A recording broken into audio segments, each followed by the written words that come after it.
Você tem um jeito estranho de amar, Dorian Gray.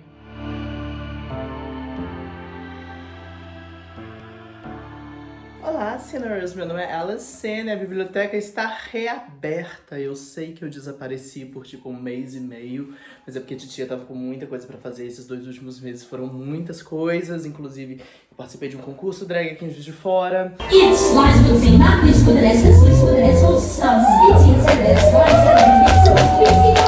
Eu também estreiei meu primeiro musical aqui com a minha produtora. Sob a luz do luar, tudo bem, vai ficar. Então foi muita loucura, mas tá tudo bem, já voltei, tá tudo certo. Vamos voltar pra nossa rotina normal, que a partir de agosto eu tô organizada. E aí, pra gente fazer esse retorno, eu decidi falar do meu livro favorito de todos os tempos, que é O Retrato de Dorian Gray, de Oscar Wilde. Então vamos entender um pouquinho o que acontece dentro dessa história. E aí lembrando que aqui a gente vai ter alguns spoilers da narrativa, até porque a gente não lê literatura para saber o que é contado, mas para saber como isso é contado, né? E pra gente explicar qual é todo o contexto, o que aconteceu por trás do Retrato de Dorian Gray, é importante que a gente faça esse percurso por toda a narrativa. Então vamos começar. A primeira coisa que a gente precisa entender é que O Retrato de Dorian Gray é um livro do seu tempo. O que isso quer dizer? Ele é claramente uma representação da sociedade de Londres do século XIX. Ela é bem específica. E o Oscar Wilde, que é o autor, a gente vai falar um pouquinho dele, ele fala isso. O Wilde teve uma vida um tanto conturbada, e tem uma história de julgamento, porque ele foi acusado de ser um homossexual, e isso era crime na época na Inglaterra, e ele foi preso por isso. E isso vai ecoar de muitas maneiras no texto que a gente tem hoje, porque recentemente foi publicado uma versão sem censura de O Retrato de Dorian Gray. O que isso quer dizer? Dei muita informação, mas então vamos focar em algumas coisas antes da gente entrar no romance propriamente dito. Primeiro vamos falar do Oscar Wilde, esse autor icônico, né, que criou esse grande símbolo que é o cravo verde. Se você não sabia, o cravo verde, ele se tornou um símbolo para homossexuais masculinos no século XIX, porque era crime, né, na Inglaterra ser gay. Então, criou-se o costume de quando se iam a festas ou em eventos públicos, os homens gays usavam um cravo verde no paletó para que eles pudessem se identificar entre si sem serem identificados pela polícia. Isso ficou popularizado pelo Oscar Wilde. É interessante a gente também entender que esse cravo verde não era natural, ele era pintado de verde. Geralmente os cravos eram brancos e eles pintavam de verde para ter essa marcação. Acontece uma coisa um pouco parecida aqui no Brasil do século XX, marcado com uma gravata vermelha. Então a gente tem esses símbolos que é o que a gente vai chamar de queer coding, né? Que são esses códigos que estão ali e que só a população queer se entende e consegue fugir desse sistema repressivo heterossexual. Mas volta. Então, o Oscar Wilde era esse autor gay que vivia com uma mulher, eles tiveram filhos e tudo, e eventualmente ele se apaixona pelo filho de um duque. E aí ele e o filho desse duque tem um caso, e o filho do duque trata ele muito mal, que depois ele narrou num livro que a gente vai falar daqui a pouco. E aí o duque processa o Oscar Wilde por ter essas relações com o filho. Mas ninguém consegue provar. Então o Oscar Wilde sai vitorioso e tudo beleza. Só que aí, esse cara, o filho do duque, que o Oscar Wilde tava pegando, convence o Wilde a processar o duque por difamação. O que é muito interessante, porque o que está acontecendo, na verdade, é uma briga entre o pai e o filho. E o Wilde está sendo ali um mecanismo de um atacar o outro. Inclusive, depois, o Oscar Wilde vai a julgamento, né? E aí ele é preso. E ele escreve um livro que chama De Profundis. E em De Profundis tem uma frase maravilhosa que ele fala que o Duque e o pai estavam em um jogo de xadrez pela alma do Wilde. E os dois perderam. Então, Oscar Wilde vai preso, o livro dele, que é O Retrato de Dorian Gray, que é o único romance que ele escreveu, é banido, e ele fica na cadeia por alguns anos, se não me engano, 2 anos, e depois ele sai, se muda pra França, onde ele morre, e ele morre em 1900. E por que é interessante saber que ele morre exatamente em 1900? Porque o Wilde fala que ele não sobreviveria à virada do século, e ele morre exatamente no ano de 1900. Porque ele é esse grande símbolo do século XIX, do conservadorismo inglês do século XIX. E é isso que ele vai estar atacando em O Retrato de Dorian Gray. Então vamos falar do romance em si. O romance começa com esse pintor, que é o Basil Hallward, e o Basil tá pintando o retrato de um jovem, que é o Dorian Gray. E aí tem um Lorde, que é o Lord Henry Wotton, que tá lá com o Basil e tal, e aí o Henry fala, nossa, Basil, esse quadro aí, hein, que isso, mandou muito bem, quem que é o jovem? E aí o Basil, tipo assim, eu não quero te falar o nome dele, porque ele é especial pra mim, ele é o símbolo de toda a minha arte. E aí, é importante a gente entender que o livro foi censurado, ele foi censurado pela editora na época do seu lançamento. Então, quando a gente olha, por exemplo, para a versão sem censura, que foi publicada pela primeira vez em inglês, se não me engano, em 2016, e ainda não foi traduzida para o português, a gente vê que o Basil fala que o Dorian era a representação de todo o romance da vida dele. E essa palavra, esse sintagma romance, vai ser cortado na edição. O Dorian vira a representação de toda a arte pro Basil. E o Basil não consegue mais pintar sem o Dorian. Ele precisa ver o Dorian todo dia, porque ele é devoto ao Dorian. E o Henry fica fascinado e fala, nossa, não, então eu preciso conhecer esse jovem, vamos lá. E aí o Basil, tipo assim, não, eu não quero que você conheça. E o Henry, vou conhecer assim. E aí chega o Dorian. Chega o Dorian lindo lá, porque o Dorian é esse jovem que é muito bonito, né? E aí conhece o Henry. E aí, o Henry começa a falar na cabeça do Dorian.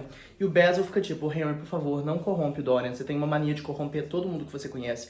E o Dorian é bom demais e inocente demais pra ser corrompido. E o Henry, tipo assim, ai, Basil, larga de ser chato. O Basil é bem chatinho, tadinho. O apelido que a gente tem pra ele, na minha companhia de teatro, é Imbecile, porque ele é muito chato. Aí tá. E aí o Henry fala que fala na cabeça do Dorian, fala que fala. E aí o Dorian começa a acreditar em algumas frases do Henry. E qual é a questão da percepção do mundo do Henry para com a realidade em si, né? E que vai alterar essa maneira de o Dorian ver o mundo. O Henry é um grande hedonista. E o que é o hedonismo? É essa vida pelo prazer, né? É esse lugar de, já estamos tudo ruim mesmo, sabe? Vamos aproveitar, vamos curtir. Não tem nada mais importante que a beleza. Esse é o ponto que vai alterar a vida do Dorian. Por quê? Porque o Henry Wotton fala, Dorian, aprecie sua beleza, porque você é jovem, você é belo e você pode conquistar o mundo por causa disso. Só que, eventualmente, você não vai ser mais. Você vai envelhecer.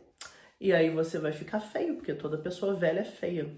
E aí vai dar ruim. Então, aproveita. E aí o Dorian surta. E aí, nesse surto, ele fica muito bravo com o Basil, porque ele fala, você pintou esse quadro, e agora esse quadro vai ser perfeito pra sempre, e eu vou ficar velho e definhar. E que horror, não quero. E aí, ele fala que daria qualquer coisa pra trocar de lugar com o quadro. Daria, inclusive, a própria alma, para que esse quadro define e ele possa continuar perfeito para sempre. E o Basil, tipo assim, Dorian, não fala isso, Dorian, por favor. E o Henry assim, vai. E aí tá, beleza, acontece isso tudo, show. E aí o Dorian fica com o quadro, guarda o quadro e tranquilo. E aí vai passando o tempo, o Dorian vai se acostumando ainda mais com essas ideias de vida hedonista do Lord Henry. E eles vão pra ópera e tal. Até que, eventualmente, o Dorian conhece uma atriz, que é a Sybil Vane. E essa atriz vira a paixão da vida do Dorian, e ela é tudo que ele sempre quis, e eles vão se casar, e o Henry assim, ai, filho, primeira vez que você se apaixonou, vamos baixar a bolinha aí, que não é pra isso tudo, sabe, bem menos. Todo mundo já se apaixonou por atores, são pessoas horríveis, são falsos demais para serem bons amigos e verdadeiros demais para serem bons amantes. E o Dorian, tipo assim, não, Henry, eu não acredito mais nas coisas que você me disse, agora eu sou uma pessoa nova, e eu estou apaixonado, possível, vem. E o Basil assim, apaixonado? Por que você tá apaixonado? Você não tá apaixonado por mim? E eu? E o Dorian diz, não, vou me casar com a Sybil, beleza. Então, vocês precisam ver ela atuando. Ela é brilhante atuando, vocês têm que ver ela atuando. E aí eles levam ela, o Dorian leva os homens pra assistir Romeu e Julieta. E ela é muito ruim. Mas muito ruim. E aí eles ficam tipo assim, foi bem péssimo, né? E o Henry assim, tá ótimo, é bom que ela não seja uma boa atriz, quer dizer que ela vai ser uma boa esposa. E o Dorian é revoltado. Aí o Dorian vai brigar com a Sybil. E aí a Sybil, tipo assim, Dorian, você viu como que eu fui ruim? E o Dorian assim, vi! Qual foi? E aí a Sybil, ai Dorian, é porque agora que eu conheci o amor verdadeiro, eu não consigo mais fingir amor, porque a minha vida era o palco, e aí eu sabia fingir aquele amor, mas agora que eu te conheci, eu não consigo mais. E o Dorian assim, que horror. não quero mais você. Você é uma pessoa horrível. Eu espero tudo de ruim pra você. E vai embora. Ele larga a Sybil. A Sybil, não, que isso, pare. O Dorian assim, não quero. Então a gente tem até aqui uma discussão interessante sobre arte, né? O Oscar Wilde era um grande expoente dessa ideia da arte pela arte. É uma ideia muito importante da ideia de que a arte é amoral, né? A gente não deveria aplicar moralidade a trabalhos artísticos. Não tem como um trabalho de arte ser imoral, se toda arte é amoral, né? Mas tá, volta. Então a Sybil chora e tal, o Dorian vai embora, vai pra casa. E aí ele tá lá na casa dele, né? E aí ele olha pro retrato. E aí quando ele olha pro retrato, ele vê que o retrato tem um sorrisinho assim maléfico que não tinha antes. Aí ele surta. Aí ele fala, ei, cara, deu ruim. Aí não posso, aí eu não quero, não vou corromper minha alma, não. Eu vou achar a Sybil, vai dar tudo certo, beleza, a gente vai se resolver, tudo ótimo, tá, vai dar tudo certo. Vou esconder esse retrato, alguém me ajuda a esconder o retrato, tranquilo. Aí o Henry chega pra visitar ele correndo, tipo assim, Dorian, você não respondeu minha carta. E o Dorian assim, Henry, eu sou um novo homem, tá tudo bem. Tá tudo bem, eu já revi as coisas que eu pensava, já revi as coisas que eu fazia, e agora eu vou consertar tudo, eu vou casar com a Sybil. E aí o Henry assim, você vai querer? Casar com a Sybil. Eu falei que eu ia casar com ela, eu vou casar com ela. Aí o Henry, mas você não viu a carta que eu te mandei, não? Aí o Dorian, que carta que você me mandou, Henry? É que a Sybil Vane tá morta. Dorian, ela morreu, ela foi encontrada morta. E o Dorian assim, como assim? Como assim a Sybil Vane morreu? E o Henry assim, morreu, e aparentemente tem um inquérito. E o Dorian tipo assim, meu Deus, ela se... E aí o Henry, não se preocupa, alguém lá dentro sabe seu nome? E o Dorian assim, não, ela me chamava de Príncipe Encantado, ninguém sabe meu nome. E o Henry assim, não, então tá tudo certo, então não precisa se preocupar que ninguém vai vir atrás de você. E assim, Henry, isso é horrível. Aí o Henry, não, aí ele, tá, passou. Nossa, que surto, fiquei mal preocupado, mas agora já foi. Que egoísta da parte dela ter feito isso, daí o Henry, realmente. E aí a gente, essa corrupção do Dorian acontecendo. Eu sempre vou defender meu Dorian Gray. Pra mim o Dorian não fez nada de errado, a culpa é inteira do Henry. E aí, tipo assim, pô, beleza, show. Aí chega o Basil. Dorian, eu fui ver a mãe da Sybil pra ver se ela tava bem, mas eu tinha que te ver porque eu tava com medo de uma tragédia ter seguido a outra. E o Dorian assim, pô, tá de boa. E o Basil assim, mas você não tá mal? Aí, pô, eu fiquei mal rapidinho, mas aí agora eu tô de boa. E aí o Basil assim, que horror. Eu vim aqui te consolar. E o Dorian assim, você veio me consolar, me encontrou consolado e agora tá bravo? Que empático. E aí o Dorian já começa a virar em cima do Basil, né? E aí o Basil, tipo assim, não, Dorian, você precisa entender as coisas e tal. E o Dorian assim, ai, Basil, relaxa. Você tá muito nervoso, tá tudo certo, tá tudo tranquilo. E aí, beleza, passa um tempo, o Lord Henry entrega um livro amarelo pro Dorian Gray. E esse livro seria responsável pela grande corrupção do Dorian. E é um livro que é claramente baseado na arte, pela arte. Ele trabalha com esse personagem que é o Desencant, se não me engano. E aí ele só pensa, tipo assim, em luxo, em dinheiro, em ele mesmo, em cores. É um livro bem chatinho de ler, assim, se a gente levar em consideração. Mas ele é claramente a representação da corrupção do Dorian para esse lugar hedonista. E o Henry fala com o Dorian que ele poderia ser o símbolo de uma nova era, o símbolo de um novo hedonismo que destruiria a Inglaterra do século XIX. E é exatamente isso que o Dorian é. E aí, beleza, passam-se anos e a gente descobre que o Dorian foi só piorando e o retrato já tá horrível, mas o Dorian tá lindo, jovem, tranquilo. Mas a reputação dele tá horrível. E aí o Basil acha ele, tipo assim, Dorian, tem tantos anos que eu não te vejo, o que aconteceu que todo mundo te odeia? E tipo assim, Basil! Oi, amiga, quanto tempo? E o Basil assim, Dorian, o que você fez, maluco? Sua reputação é isso. Que reputação? Porque eu não gosto de ouvir falar sobre mim, não, já tive muito de mim hoje. Conta você, como que tá a vida? E aí o Basil dá um surto e tal, não, você precisa redimir com todo mundo, sei lá o que, e o Dorian assim, Mona, menos... Fica na tua, cuida da tua vida. E o Basil assim, não, sei o que, blá, blá, blá, você tem que ver a sua alma. Aí o Dorian, você quer ver minha alma? Então eu vou te mostrar minha alma. Você quer ver minha alma? Você que me deu minha alma. E o Basil assim, que é isso, Dorian? Não fala essas coisas em voz alta. E o Dorian, não, tu não queria ver? Agora você vem, você vai ver minha alma. E aí ele leva o Basil pra ver o retrato.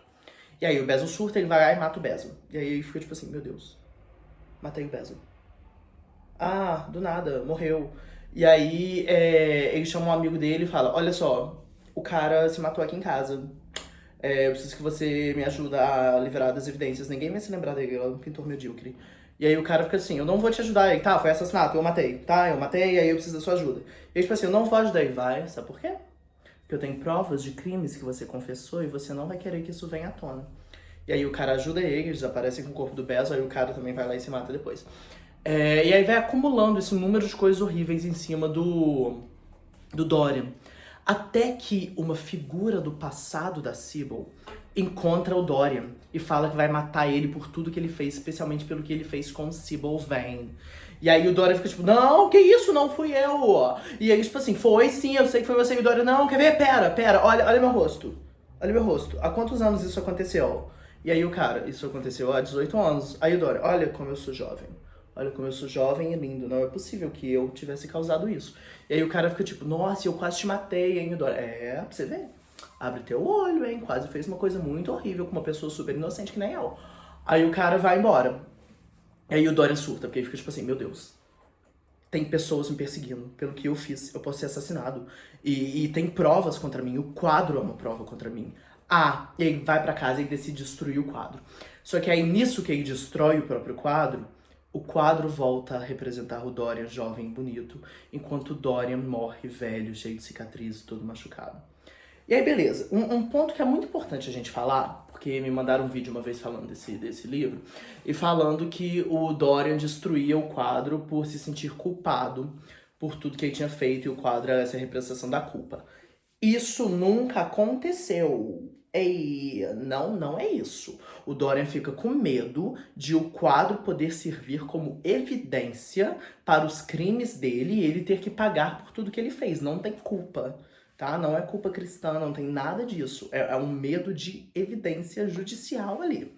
E outra coisa, a destruição da arte e a destruição do ser. A gente tá falando dessa criação completamente hedonista e desse lugar de arte pela arte.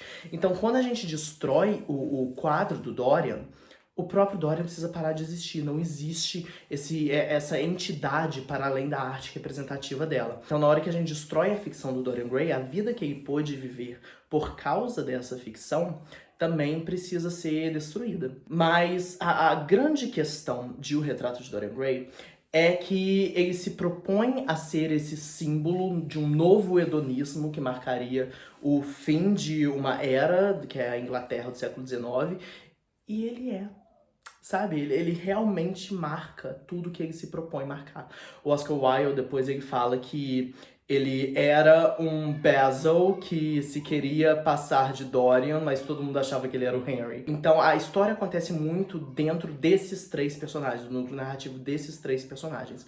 E de como a gente consegue corromper uma pessoa, né? Corromper o Dorian a partir desse lugar de um hedonismo que vai matar as crenças do antigo regime. Tem como a gente fazer uma leitura um pouco conservadora desse texto, como se tudo fosse ruim? Tem. Mas durante a leitura do texto, por isso que eu falei que a gente lê para ver como, né, e não o quê. A gente percebe muitas críticas à sociedade do século XIX, sabe? O Dorian é uma crítica a essa hipocrisia de como se o século XIX não fosse hedonista, de como se esse conservadorismo fosse real, que não é. Então a maneira como é narrada vai ajudar a construir esse lugar pra gente compreender o que o Oscar Wilde queria fazer nesse lugar de hedonismo e arte pela arte, tá? O vídeo aqui já deu quase 20 minutos, então eu vou parar de falar porque eu me empolgo com Dorian Gray. Mas leia um livro. Quem consegue ler em inglês, procura a versão sem censura, porque apesar de ter poucas modificações de fato, quando eu li parecia que eu tava lendo outro romance, sabe? Porque a gente vê ali realmente a relação entre o Basil e o Dorian, o que o Oscar Wilde queria passar. A gente realmente entende qual era a intenção real que foi censurada pela Inglaterra. Então, pra mim, é muito importante que a gente tenha esse contato com o texto real. E é uma pena que ainda não tenha sido traduzido. Ei, tradutores do Brasil, vamos traduzir o Retrato de Dorian Gray sem censura? Ei, então tá ótimo, tá bom? Mas então é isso, gente. Leiam o Retrato de Dorian Gray, leiam Oscar Wilde, de literatura. Leiam De Profundis. De Profundis é um texto lindo, é curtinho, são 100 e poucas páginas. E é isso. Beijinho da tia. Vejo vocês no vídeo que vem, tá? Então tá bom. Beijo.